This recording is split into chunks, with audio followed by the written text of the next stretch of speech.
Julius Malema, thanks for your time. Welcome to Kai FM 95.9. Thank you. 4 years of the EFF, you celebrated in the coming days. How do you look back, firstly, on the organization's successes? What have you done well? Well, we have managed to establish an organization called the EFF. It has got branches, regions, and all provinces in good standing. It has got members of parliament, it has got members of provincial legislatures, and 827 councillors all over South Africa. We exist, or rather have representatives in the almost 90% of the municipalities. We have managed to give our people some pieces of land in the other parts of the country. We have managed to radicalize parliament and make parliament hold the executive accountable, because the executive had captured parliament. We have raised the issues that affect the poor of the poorest in the country, and we are happy that we are the role player in the political landscape in South Africa. What's been more difficult, and where have you hit potholes? It has been difficult to build and make a serious penetration in KZN, Eastern Cape, Western Cape, or just to say coastal provinces. And that's why we're now going to have our rally in KZN as an attempt to infiltrate that part of the country and make sure that we've got a strong presence. Some analysts might say that if you build a movement which has a very high concentration of young people who haven't perhaps had the experience of either civics or trade unions, it's harder to get them into the kind of the discipline of a movement. Has that been your experience at all? Well, we're dealing with a mass movement that brings about the different types of characters, majority of whom are joining politics for the first time. So we just have to be patient with them, and we have to, inculcate the culture of organizational discipline in those new members. We have to teach them, we have to carry them along and not be impatient, because we are a new organization. I've heard an expression that you mobilize with poetry, not you, but in politics you mobilize with poetry, but you must organize with boring prose. And my question to you is this: having got people excited about the EFF, because I think there was huge excitement, was it difficult to say to people, okay, now this is slow, this is hard, this is inch by inch rather than mile by mile? Well, majority of our people are young people, and they are energetic. Yes. In nature, and you have to keep up with that energy. You have to harness it. You have to give it direction. From time to time, we say to them, "Hamba kancane," because we may not need that type of an approach here. It might have worked there. It can work here. Yes. So it's part of the work that we come to experience from time to time. Have you changed over these 4 years as a political person? No, not at all. We still firm on our non-negotiable pillars. We still a radical movement. We still advance the struggle for economic freedom. I meant you as an individual. Has your sense and strategic priorities in politics shifted as an individual? Have you thought, that was a lesson learned? Of course, I mean, as you grow, you come to realize that certain things could have been done differently. Maturity comes with age, and wisdom comes with experience. In theory, at least. So we have come to accept that perhaps some of the things we could have done them differently. And a lot of mistakes will be committed as we go along. You see, the problem with African leadership and our leaders in general is that they are unable to commit to accept when they've committed a mistake. They think that is a sign of weakness, but the reality is that that is a sign of confirmation that you are human, and you'll always make human errors. There will be some, misjudgment on issues. You have to learn from them and not repeat similar mistakes, because once you repeat them, then they are no longer mistakes. It means that is who you are. You talk, Mr. Malema, about radicalizing Parliament. Some people might interpret that as the things they see on TV, State of the Nation address and so on. Are you talking just about that, or are you saying that Parliament has been fundamentally changed in its own approach due to the EFF? Parliament has changed on its own. The problem is the Speaker of Parliament. I mean, look at the SABC inquiry, for instance. You have had, for the first time, members of Parliament speaking as one, confronting the executive and the shenanigans that are happening at the SABC. So it's not only during the State of the Nation. In the committees, in the economic cluster, we are highly active there, because that's where we are feeling very strong that that's when change needs to happen. And big financial institutions, big companies being called to come and account, and members of Parliament taking very hardline positions and not being very kind to corrupt activities.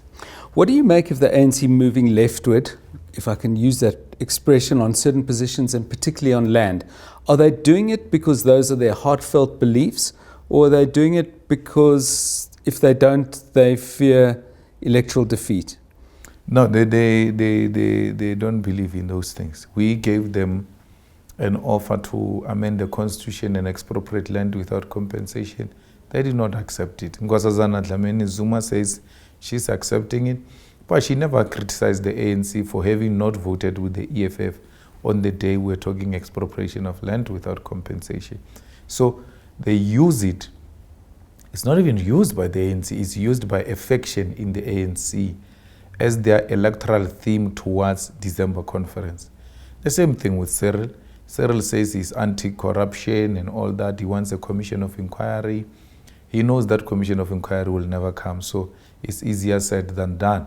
If Cyril is serious about fighting corruption, why is Cyril not opening a case against the people he thinks are committing corruption in the country? In the absence of the commission of inquiry, what will work is a Criminal Procedure Act. Let him exercise the options provided for in the Criminal Procedure Act, open a case and all that. Cyril, the anti-corruption activist, he has never opened a single case in a country which is characterized by a lot of corruption. Yet he wants us to believe that he's an anti-corruption activist. It's a lip service. He just says that. From there, he goes back home into his comfort zone. Since you mentioned the elective conference in December, is there an outcome in that is better for the EFF that might not be better for the country? In other words, if the ANC picked a leader who's willing to tolerate and allow things to remain pretty much as they are, it gives you a much better target come 2019. However, it's not terribly good for the country as a whole. Do you have a view on that as EFF? How you want that to go? Either way, we don't have a problem. Whether it's Cyril, whether it's Nkosazana, is the same. None of them can rescue the ANC. It has reached a point of no return. It will not be rescued by anyone. So whether Cyril comes, maybe they will lose with 48%. If Nkosazana comes, maybe it's 35%. And who wins? What's the lie of the land? Let's say, for the sake of argument, the EFF must win. The EFF will have to win, and if the EFF doesn't win, the coalition will win. And in terms of your prospects for 2019, before we look at numbers and who might win, these feel to many people like very dangerous times in the country. We're getting death threats delivered to senior people in government. We're getting people killed on a regular basis in KZN and now in the Eastern Cape. How concerned are you about the safety of people in the electoral in the 2019 election and your members in particular?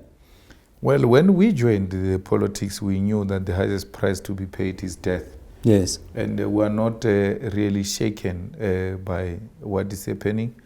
And it doesn't mean we are living a reckless life, or we're not taking some measures to ensure that our members and ourselves are pretty much safe against this violence meted against politicians. So It is going to be difficult as we go closer, because now it is still more inside the ANC, because they killed this one, because this one threatens the prospects of me becoming a councillor. But once they see that even after killing this one, there is another one outside who's still, preventing my chances of becoming this or that, then they will come for us outside. So we have always said to our members, they must exercise a lot of restraint and then always be, in a company of other fellow fighters and ensure that they are all safe. One of the other clouds that could hover over a 2019 election is the integrity of the process. We've had all sorts of institutions. You, as the EFF, have said institutions at the highest level are captured. Are you confident and sure that that couldn't happen to the IEC? Well, you remember when the chairperson of the IEC was appointed, we opposed that because we saw that as an attempt to capture the IEC. The problem is not much more at the top. The problem is with electoral officers who are engaged in corrupt activities and stealing of votes. And we thought that we must put strong party agents to look after our votes, and the opposition parties must work together. So in the suburbs where the DA is strong, it must not only look after the DA's votes, it must look after all other opposition parties' votes. Where the EFF is strong, must look after its votes and the votes of other political parties. So there must be a cooperation like that, because the ability of the IFP to reclaim Ngqotu, it was because they were vigilant at that level and could not allow any vote rigging to take place. There's going to be a huge attempt to steal the votes in 2019, but we're more than ready, and we're going to train our people to be on the extreme high alert. How would you describe your relationship with the DA? If I was an outsider we have absolutely no relationship. We don't even hold bilateral with DA. We meet DA in Parliament, we meet DA in the corridors of Parliament, we meet DA in the opposition party meetings, where we'll be strategizing for this or that case, motion of no confidence, a march for opposition parties, and all that. We have no hotline taking place between EFF and DA. That's on a practical level, but how would you describe, is it warm, is it fraternal? Do you see eye to eye on enough things to be able to work together? I mean, how would you describe it? We don't see eye to eye on a lot of things. That's why we're not in a coalition with them. Yes. If we're seeing eye to eye, we will be in a coalition with them, but because we differ in a very huge way. So that's why we don't see eye to eye. The immediate thing that makes us to exchange a lot of talk is corruption which is taking place in the country. You may find that we have put a case in and they want to join the case, or they've put the case in, we want to join it. We think they didn't put this or that aspect in the case. Yes. Yeah, and Jacob Zuma as well is the talking point. But there's no point of talking on how do we complement each other, how do we work together as EFF and DA, whatever. And we've always ensured that the DA listens to small partners in their coalition, because the DA was taking those partners for a ride, did not want to give them a hearing. It wanted to behave like a big brother. And we said, no, you cannot do that. You have to respect these people, you have to listen to them. Come 2019, the likelihood of coalition being the form of government that we have, I would think it's pretty high. Are you starting to think ahead of what part you'd want to play in that coalition, or do you wait for the votes to be counted? Well, we will work with everyone. We have got our non-negotiable cardinal pillars. We have to talk about them. We have to persuade each other and ensure that we do not compromise each other's ideological and political standpoints. So as long as such people are more than willing to make a contribution to make South Africa safe and make South Africa a home for everyone, and ensure that our people benefit from this government. We are not opposed to working with anyone. We are not suffering from uncontrollable ambition for power. We believe very strongly in the EFF that it looks like power sharing is the most effective way of checking those who are in power in permanent check and ensure that they do not become corrupt because of absolute power.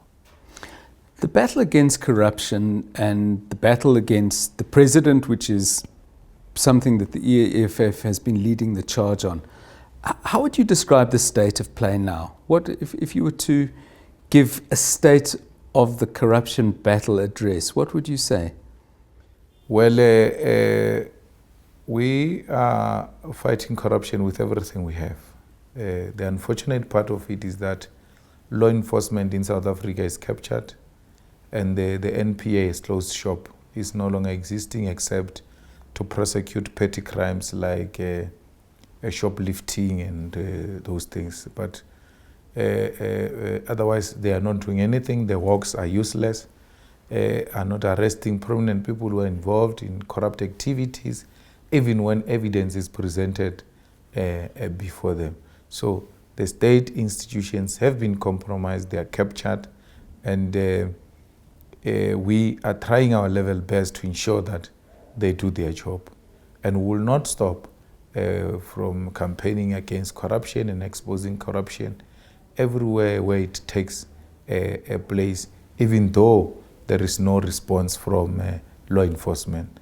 Our responsibility as the current leadership is to ensure that these things are put on record for generations to come, so that we are not all of us going to be painted with the same brush, that what have you done when these people were eating away our country.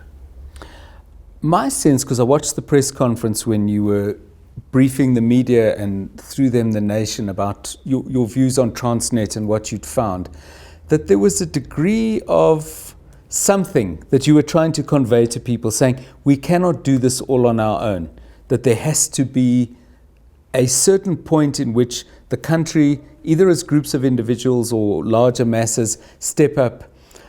Was that from a point of some exhaustion on your side? Maybe exhaustion is too strong, but some fatigue, saying, listen, we can't do this.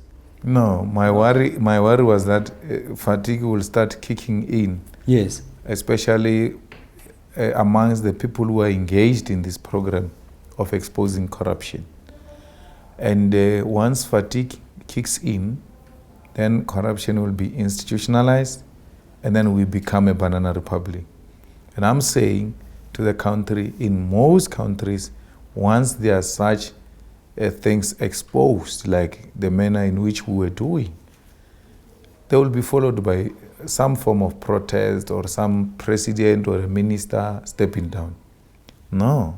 In South Africa, when you expose all sorts of things, the ANC gets more votes. And what are the people saying? Do they glorify thuggery? Do they glorify criminality? What is this? And I said to some of the people, maybe it is because our people have got culture of protecting criminals, petty criminals in the townships and villages where we come from. Children buy fridges, children buy microwaves, unemployed children. And parents never get to ask them, where did you get the money to buy all of this?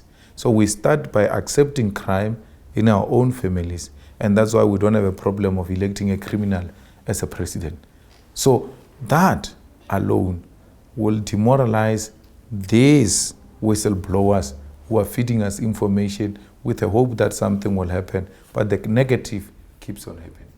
So on the one hand, just picking up on what you've been saying over the last few minutes, on the one hand, we've got a criminal justice system that will not investigate, never mind prosecute. On the other hand, we've got a South African populace, for whatever reason, that is not taking to the streets in the kind of numbers we see in a place like Venezuela, where literally cities come to a standstill.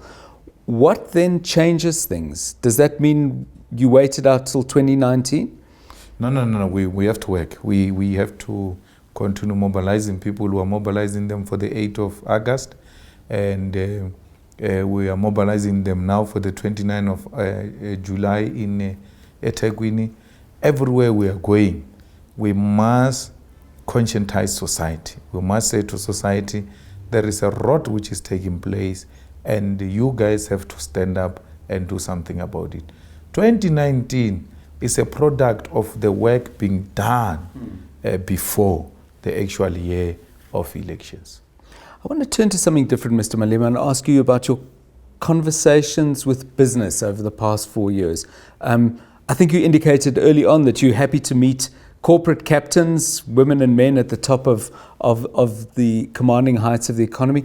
Have those conversations shifted in any way over 4 years, particularly in terms of maybe the questions they ask you or the answers they give when you put questions? Well, the business is a very difficult sector of society to deal with. Yes. And they are used to a certain way of doing things. And to get them to shift is not going to be an overnight activity. At the beginning, there wouldn't be any big business willing to meet the EFF.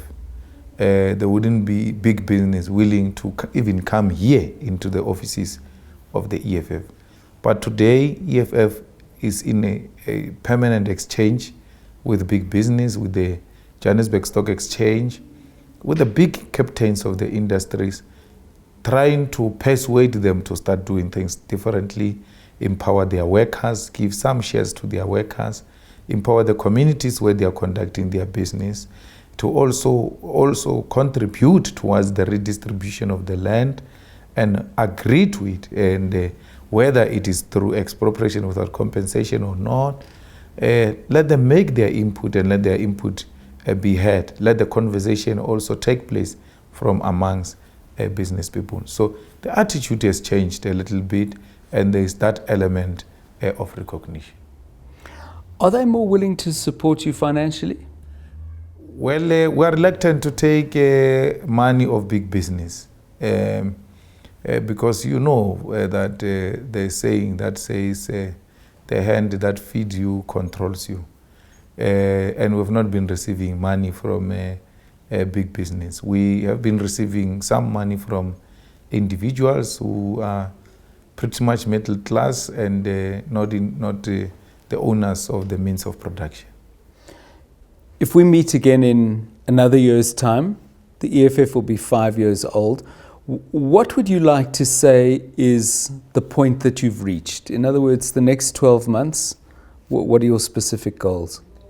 Well, we want to grow this organization. We want it to exist in every community. We want it to be on top of dinner tables every evening in all the households, black and white. We want our people to see it as the hope of the hopeless masses of our people and see it as an alternative, a party they can trust, a party that will take over and ready to take over in 2019. Julius Malema, thank you very much for giving us your time on Kai FM 95.9. Thank you. Thank you very much. Thanks. Thank you. Appreciate it.